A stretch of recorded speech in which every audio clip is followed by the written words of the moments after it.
ربنا صل على أحمد خير المرسلين وعلى الساقي على الحوض أمير المؤمنين وعلى فاطمة الزهراء أم الأكرمين وعلى السبطين والسجاد زين العابدين. ambal masir fla tv la jawo ambo fu ka wali mano ka bismillah anga jamu kan kinaka ka fa bala jema ko assalamu alaikum wa rahmatullahi ta'ala wa barakatuhu aw bismillah aw ka jamu kan hukumu kunna la no shirifu ka kene shirifu la duba duma ani ankara mo bi nyon fe Sheikh Abu Ja'far Muhammad Jabati ayatullah anabina je kaddu shirifu ka duba kono kibara mi meno anabina je kula si aw ma nyon fe yana ngadu barakuna mankara mo bismillah ka fa assalamu alaikum wa rahmatullahi ta'ala wa barakatuhu. Wa alaikum assalam wa rahmatullahi wa barakatuh. Ankara mo hore nyabala bara bega tanyefe jachuga u folena ambe anga technicien ni tele nyama ya so belajine foni bara nyuma kele nununa ina fawre nyebe ala chugamina. Ankara mo anduna kalo kura do konnala kalo mi no safar kalo muharram kalo bole no sa islamo ka jati san kalo folay kalo flana jora no safar kalo anga boro yi shirfu ka boro safar kalo yi kalo jume kira sumo fe no shirfu lay. Alhamdulillahi rabbil alamin. Allahumma salli ala sayyidina Muhammad wa ala ali sayyidina Muhammadin wa sallim tasliman kathira. Alaka ambe sawabama. Amin. Kalo be Allah subhanahu wa ta'ala ka kalo de. Allah subhanahu wa ta'ala ka danfe onde do. Kalo te bato nga Allah subhanahu wa ta'ala de kelempe ukanga bato kalo te kojugu ke kalo te kojumanke nga ajara Allah subhanahu wa ta'ala ka kalo do sugandi ko ke gashi kalo e kangu lubonya kalo do Allah subhanahu wa ta'ala ama fangu kota ala ama fanga ale kota ululade nga ulute todunu bo kemala safar kalo no ye islamia san kalo flanay ahlul baytu fi alayhim assalam ulu tafo ama ko kalo kunango ulu ba fama safarul khair ulu bolo khaira lido Allahu akbar khaira kalo do nga kodo de kera kalo en konnala alaka ambe sawabama amin amin amin o konunu ni ulu de jatemine khaira do khairate do be se ka kodo miri sango kerenkeranela anga jamana na ba fo ko kalo min ko arabani ko araba laba o enin kalo araba labande o ba fo ko mogote ko ala fen chama be fo o hukumu kono sebenu no kitabula nga alul baytu fi alayhim assalam uluma jateba boli oka makala turoka mamba don fana ka fo ala kira sallallahu alayhi wa alihi wa sallam aka sirala no aka nyana ma tabole atemena samudakau ulu halaki yorola kuma mena bita tabuka aya fo sahaba be ku kundatu mashikana ajimi kada ka ala funna mamun koro halakili kera dugu kolo yorola ikana son ka fo ibe here koke worola donc ambe darsu do fanata wala ne Allah subhanahu wa ta'ala ka jenye okuma araba laba samudakau wulu halakira araba laba mina ni kalo ndedo ala ka ambe sabo na'am amin o idasira kalo bonya beda ko munu kera kono ya foto na mabi kolosi kalo la fana kada ko munu kera kono hali bi shirifu fe ko ba junon kera ni kalon kono na ni hakli bi siga to ala alhamdulillah rabbil alamin ni nana shirifu la alul baytu fi alayhim assalam ni kalo injora alul baytu o hakli bi jigi amba damne akle folo hijra ala kira ka bon makan kata madina salamullahi alayhi o sambi saban wonulana nin kalo kle folo safar kalo kle folo do fe sayyidina ali alayhi salam alayka fara muhajiru chamanka ka fara ansaru chamanka ka fara tabiuna kan nyamo reka no wesil qaraniye ngafo tabiuna nangu kan nyamo alul baytu tola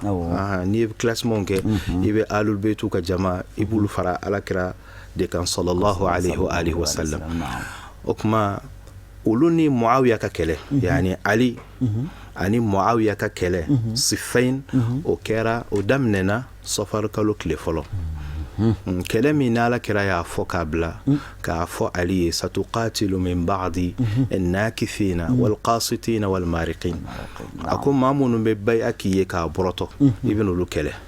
o ye jamalu kɛlɛ ye kɛlɛ min ni Talha ni Zubair ni an b'a Aisha farala ɲɔgɔn kan k'ali kɛlɛ ni kɛlɛ dajara ali la walqasitina o ye maa minnu ye tɔɲɔlikɛlaw ye kira de y'a fɔ sallallahu alayhi wa alihi a bɛ Bukhari la a bɛ Muslim na a bɛ ka Ammar ka fusamantiya fɔ Ammar bun Yasir a ko sataqtuluka al-fi'atu al-baghiya tad'uuhum ila al-janna wa yad'uunaka ila an-nar a ko ya Ammar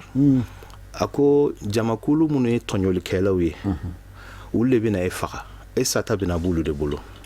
a don e bɛ k'u wele ka taa alijinɛ ma sabula e bɛ tiɲɛ kan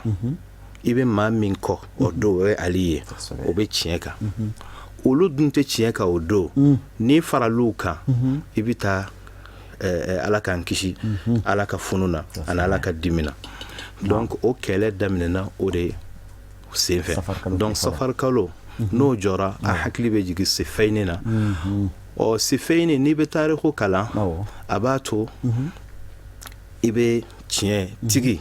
ani maa min tɛ tiɲɛ kan i b'o dɔn ka bɔ ɲɔgɔn na tariku kalankun y'o de ye ala k'an bɛɛ sababa koba caman kɛra safari kɔnɔ hali bi alhamdulillah albi safar kɔnɔ alul beitu fɛ alayhim salam a tile sabanan o kɛra Zainul Abidina den Zaid ibn Ali al-Shahid alayhi salam ni ko Ali i bɛna Hasan ni Husaini la Husaini den min n'a fɔ a ma ko Ali Zainul Abidin n'ale yɛrɛ tun bɛ Karbala nka ala y'ale kisi o Zainul Abidin alayhi salam o den dɔ tun bɛ ko Zaid ibn Ali ni Shia minnu n'a f'u ma Shia Zaidiya ko Zaidiya taasira mɔgɔw n'olu ka ca Yaman de u ka ca Yaman de kosɛbɛ wa alhamdulillah ani Maroc yanfan ninnu u kun ka ca olu fana la an tɛna don u ka histoire la nka e ka a dɔn k'a fɔ Zaid ibn Ali o kɛra shahidu su ye ka bɛn nin kalo tile 3 ma u y'ale faga ka tila k'a pandi Iraq bɛɛ y'a ye ni ka tila k'a lankolon bɔ mais ala ye Zaid bonya karamatan a lankolon ma ye ale b'u ma ye ala kira sallallahu alayhi wa sallam donnen kulo la ni ndaleba o nana ka a datugu cogoya min na ala fana y'o de bila ka Zaid ni k'a lawura k'a sutura donc Zaid ibn Ali alayhi salam ale fana ye kun ye ahlul beiti cɛfarin ye a dɔnnibaa don u b'a fɔ ma haliful Quran ale fana ka shahidu suya kɛra ka bɛn nin kalo tile 3 ma don nata la an kuma a yɛrɛ kan a n'a ka taasira tile 7nan o bɛnna Seydina Hasan alayhi salam ka shahidu suya ma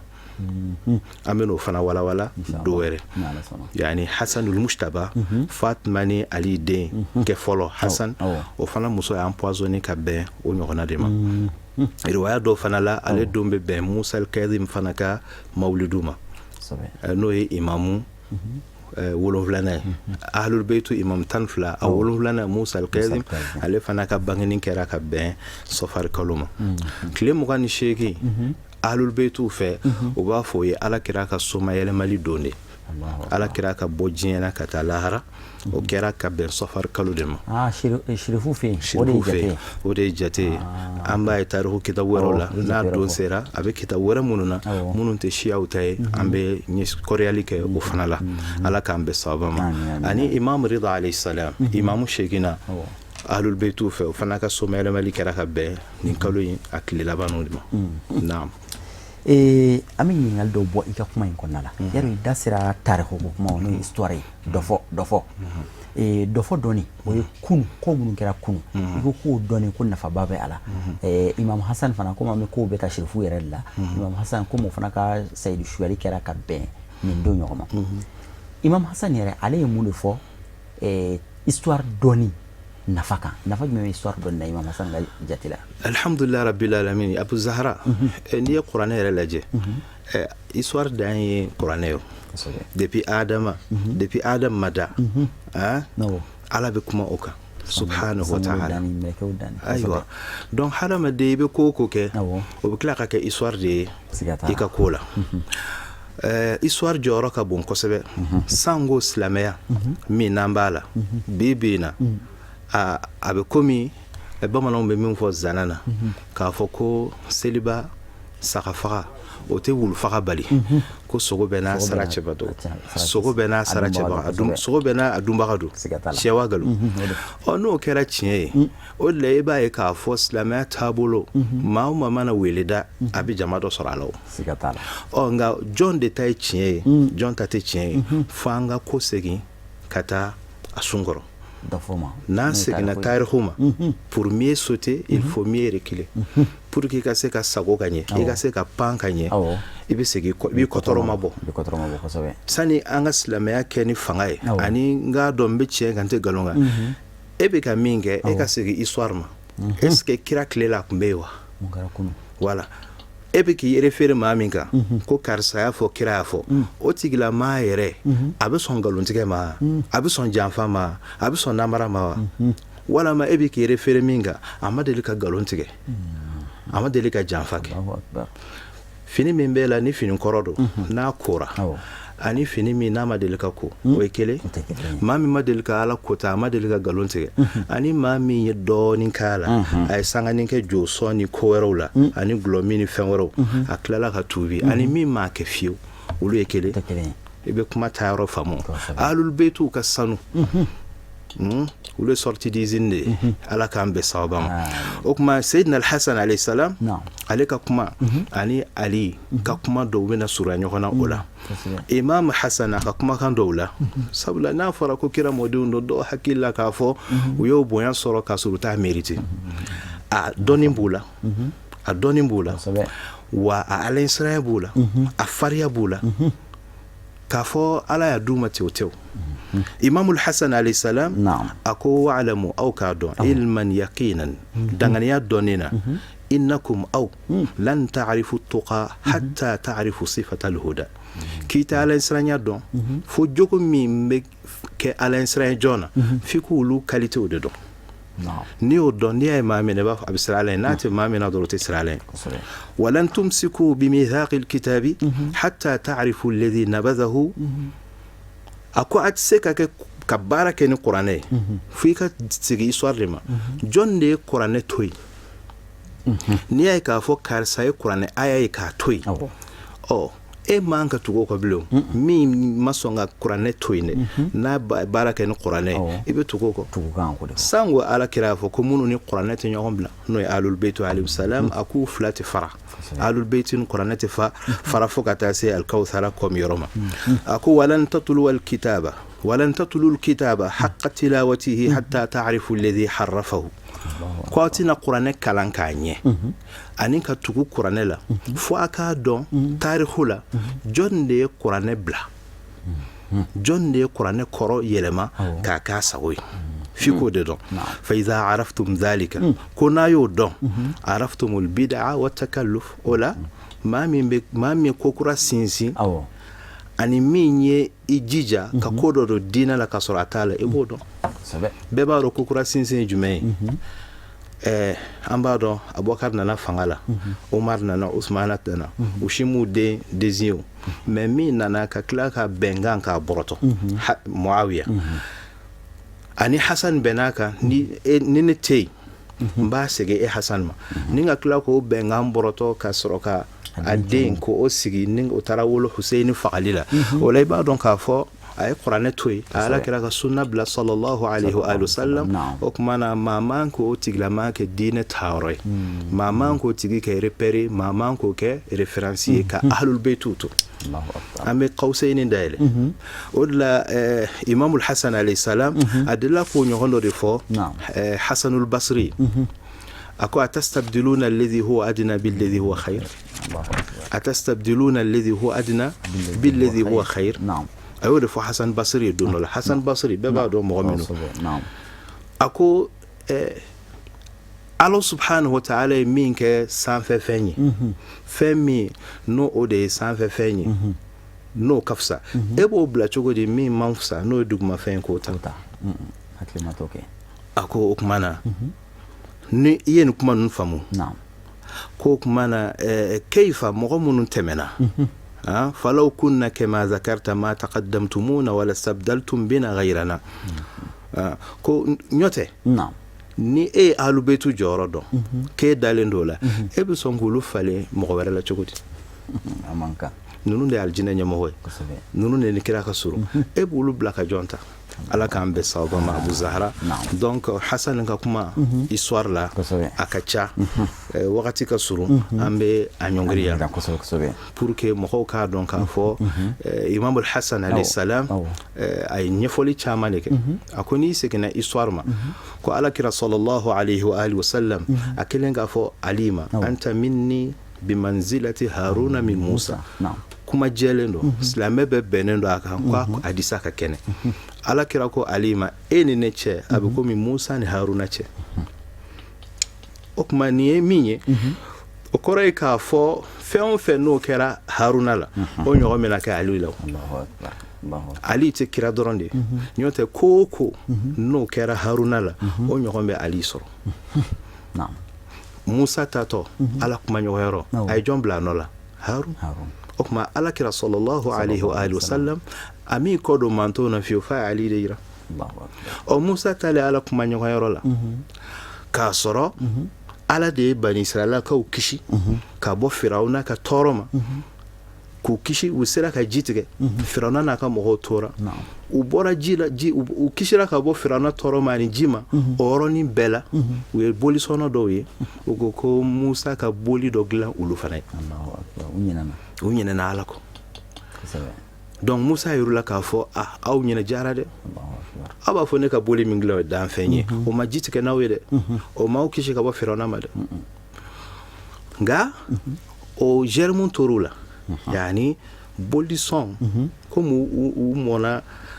koro b'a a lamɔyɔrɔ farita comme u mɔna Firawuna milieu kɔnɔ donc bolisɔn jarabili fɛn dɔ b'u la k'u b'o kɔnɔ k'u bila tawhidu la Musa taalen ala kuma ɲɔgɔnyɔrɔ la min kɛ Samiri profite ni ka u segin ka na bolisɔn ma Haruna min n'ale Musa nɔnabila ye a ye sira yir'u la cogo o cogo o m'a to a ta la donc o kuma na i b'a dɔn la k'a fɔ alakira sallallahu alayhi wa alihi wa sallam ale ye Ali yira ni Ali tora yen ka taa fan wɛrɛ fɛ o kuma na histoire la a delila ka tɛmɛ kɔ ala k'an bɛ sababa amin amin amin an bɛ diɲɛ min na bi an bɛ fɛn dɔ de bɛ ka diɲɛ mara an ka jamanaw mara an ka duw yɛrɛ mara an ka dugu n'an b'a fɔ ko politique bɛɛ b'a dɔn ni politique ye Imam Hasan a tun bɛ politique dɔn a delila ka kuma politique fana kan wa Imam al-Hasan salamullahi alayhi awɔ a delila ka kuma politique kan hatta mɔgɔ min ni i tɛ fanga la e de ye opposant ye i kan ka i kɔnɔna jɛya min bɛ mara la cogoya min na Hasan delila ka kuma nin bɛɛ lajɛlen kan Imam al-Hasan alayhi salam a kumana politique ka yɔrɔ min na dɔ de y'a ɲininka ani siyasa ko politique ye mun ye Imam al-Hasan a y'a walawala a tigilamɔgɔ ye kosɛbɛ Imam al-Hasan a ko a tigilamaa ma ko k'a dɔn k'a fɔ politique tɛ dɔwɛrɛ ye i ka ɲɛnamaw ka hakɛ dɔn kelen a filanan i ka suw fana ka hakɛ dɔn a sabanan i ka tila tuguni ka fɛn min ye wajibi ye e kan e k'o dɔn maa min bɛ k'i mara o fana ka hakɛ min b'i kan i k'o dɔn wa ale fana kan ka min kɛ o fana kan k'o dɔn a y'a bɛɛ fara ɲɔgɔn kan kumakan min na an bɛna o de lase ni Ala subhanahu wa ta'ala ka jɛ ye Imam al-Hasan salamullahi alayhi a ko politique la kuma min na n'o y'a ɲininka a hakilina la a ko siyasa tɛ dɔwɛrɛ ye siyasa o de ye mara ka mɔgɔ kolo ka mɔgɔ ladon da ɲuman fɛ yani mɔgɔ min bɛ bila mɔgɔw kunna u ɲɛmaya la o kɔrɔ ale de kan k'u gɛngɛ ka taa sira ɲuman fɛ ni jogojugu bɛ yen a k'o bɔ yen ni tiɲɛnikɛla bɛ yen a k'o éliminer ni ɲumankɛla bɛ yen a ka na ni o ye u ka kalanko kɛnɛyako n'a ɲɔgɔn Hasan ko alayhi salam a ko siyasa hiya an tar'a huquq Allah politique yɛrɛ base ye jumɛn i ka ala ka hakɛ tanga fɔlɔ wa huquq al-ahya i ka ɲɛnɛmaw ka hakɛ tanga wa huquq al-amwat i ka suw fana ka hakɛ tanga fa amma huquq Allah ala ka hakɛ ye jumɛn ye fa ada'u ma talab ala min yini fe ya ka jondo ke ala ke nyamaye nyama kanga munke komaye ika alaka ika selalay ika nye komoroma walistinab amma naha ala ibali femene ko yekotoy ode politique nyuma folo wa amma huququl ahya nyenamo uluka hakem mimbe ika iko fanake fahiya an taquma biwajibika nahwa ikhwanika ika devoir minyi ibalmo chel ikoke ikanka min magobe kalana min magobe dumunina min magobe furakella onanyo Abu Zahra misali ala sungolo mana jo san dobe wuli ka fo meta umrake awo kala ka so hiji ta umrake sungolo la wajibite kan sungolo e beta umrala me isinji be kongo bala eta don ka fo esinji mi na be ninga sabana la ika afurake halna furakeli be boyan kata dugu were de la ebe bie min do ma ka unin kishi o baraji man do ko umrede ne wajibu de mo kan de don o be ko ye sanfela de la ala be ala mo be mo de la yani dine yere ni ala tafano ala mo ti ka sele ka selte do fara ala ka ala ka ika kotalite do bo ala ka ala ika nya ala ka joma o te ala ka masaya jidi ni jon fana son o te foi fara ala ka ni uje ate foi bo ala o kuma na bebi sege yere dem wala Abu Zahra ako siyasa la tuguni ako ika wajibi ke ibalmoyi wala tataakhar an khidmati ummatika ibese ka fen fe ki ka pepuli kana blare tarlola ika jamana dun kanu blasuma o mago be pona o mago be sirawla o mago be kenela o mago be fen fela ji kala e manko blare ka da girindala ika ki chesiri o fe donc o be fo fama e chogomi o be fone fana ne ka ke karamoy walhamdulillah abidine ma alakama mfana kanga di alaka joma alakama alaka joma go be jila alaka joma go be pona alaka joma go be fenchamana nga aketento mo be kalana mo abbe mo ka kalaro duma aywa ka kalaro duma onanyo ko wa an tukhlisa li wali al-amri ma akhlasa li ummatihi ma min me mo nyama yala iki konnenje iki yere bla aka boloka madama abika aka pepulu deme madama atiku jafa madama atiku tonyo wa an tarfa aqirataka fi wajhihi iza ma hada an at-tariq as-sawi na israbla abika tasra min fo tasra nyumay a jengana o kuma ne bi voix korota ladabula a nyama e sira blade ni sira inte ta aljina la ni bitani jahannama o kuma sira nyumanta abi foni ladabuye ne ma bonya bi sala ala ka ambe sawaba ako shuka hakemi mbika anta zukura khairatihim iku ka herefo ika inyeche ka buka jugumanka fa inna lahum rabban yuhasibuhum Allahu akbar ko tikibula o bu fese akara mo shefu ka boro kadi ko jugu ni adam ne halanta ka dabla bado an fle bawo yere do ko wati bana kele wati anga baran fana wati la kodo boro chamo menere bulon tun anga muno temwila na wati sera da kunya laban me mi ngamba bo dakuro nyebe laban mbambolo o de anga ahlu betu don angu ujogota ube hine ube nyuma yake hakli ba la me hasan ka nyene mami ka imam hasan alayhi salam dongela be dumunina wuludo na kisi doka bage akwai ay lokoma dota ka di wuluma akone be maloya ka ala ka nima fendoye obi ki nye jonela nebi ka dumuninge o kongotodo Allahu akbar nunde ahlul baytu jogi obi hadamade kongotoye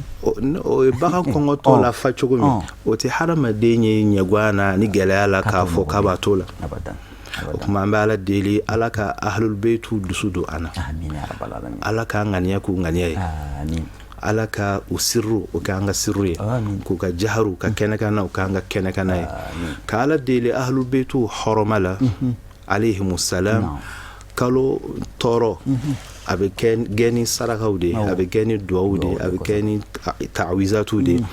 Allah subhanahu wa ta'ala wasara toro nyoni baye aman kalfalila aka kalo aka toro nyoni ka bwankuna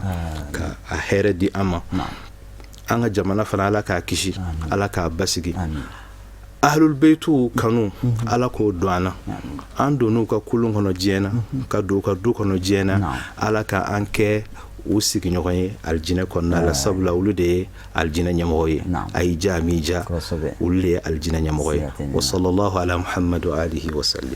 wa sallim tasliman katiran ambe ankaramo kifo ki wala nyumando ni ladili kan nafuma ni boro duma bayna no isifu ka boro